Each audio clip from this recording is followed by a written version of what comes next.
እያሰብኩኝ ስለሆነ ማለት ነውና ያው ዛሬ ሁሉንም ጠርቻቸዋለሁኝ። ቢኒም ይመጣል፣ እዩም ትመጣለች፣ ብሩኬንም ቀጥሬዋለሁ ማለት ዲኤንኤ ድጋሚ ሁለቱም ባለበት ልጅቷን ይዛ እንደምትመጣ ተስፋ አድርጋለሁ። ካልሆነ ደግሞ እንደምንም ብለን ያለችበት ድረስ ሄደን ልጅቷን ይዘን ወተን ከተቻለ በፍቅር ካልሆነ በህግ የምንሄድበትን መንገድ ወስኜ መጥቻለሁ ማለት ነው። ምክንያቱም ሀብቴም ልክ ነበር የተናገረው ነገር ምንም በቃ እንደዚህ የሚያስብልም ላስብበት የሚያስብልም ሁለቴ እንድናስብ የሚያደርገንም አይነት አይደለም። ልክ ነው፣ በቃ ሀብቴ ልክ ነው። እኔም እያሰብኩት የነበረው ሀሳብ ነው። የፈራሁትም ፍርሃት አንድም በዚህ መንገድ ነው። ሲቀጥል ደግሞ እኔ ብቻ አይደለሁም፣ በጣም ብዙዎቻችሁ ተጨንቃችኋል፣ ፈርታችኋል። እንደዚህ ልታደርግ ትችላለች፣ እንደዚህ አይነት መንገድ ሊፈጠር ይችላል እያላችሁ በውስጥም እየደወላችሁ ያወራችሁኝ ሰዎች ነበራችሁ። እኔም ብቻ አይደለም ብዙዎቻችንን እያወራችሁ ነበረና ልክ ናችሁ እናንተም ልክ።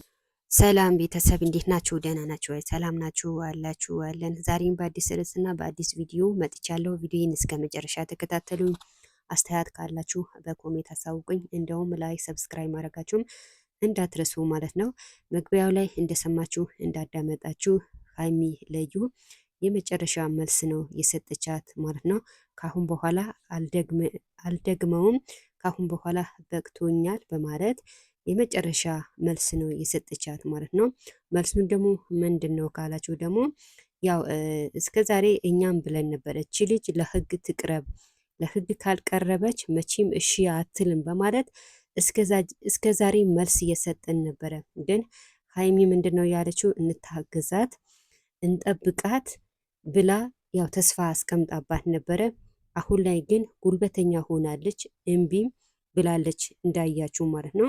እንግዲህ እምቢ ካለች ካሁን በኋላ በህግ ነው የምንሄደው፣ በህግ ትጠየቃለች በማለት የመጨረሻ መልስ ሰጥታታለች ማለት ነው። ስለዚህ ሀይሚና ብሩኬ ካሁን በኋላ ምን ማድረግ አለባቸው? እቺ ልጅ እምቢ ካለች በህግ መጠየቅ አለባት፣ ለህግ ትቅረብ። አለዛ ሀይሚና ብሩኬ እንዲለያዩ ነው የምትፈልገው። የእሷ ሀሳብ ሀይሚና ብሩኬ አልገባቸውም። ግን እሷ የምትፈልገው ሀይሚ ከብሩኬ ርቃ እሷ እንድትቀርብ ነው የምትፈልገው ማለት ነው። ስለዚህ ለዚቺ ቦታ መልቀቅ የለባትም እዩ ሀይሚ ማለት ነው። እና ያላት አማራጭ በህግ መጠየቅ አለባት። እምቢ ካለች ደግሞ በህግ ትጠየቃለች። የዛን ደግሞ የምትለውም ትላለች ማለት ነው። ስለዚህ ሀይሚና ብሩኬም ደግሞ መቼም አይለያዩም። ጉዞ ወደፊት ናቸው እንጂ ወደኋላ የለም። ግን እዩ መቼም እሺ አትልም።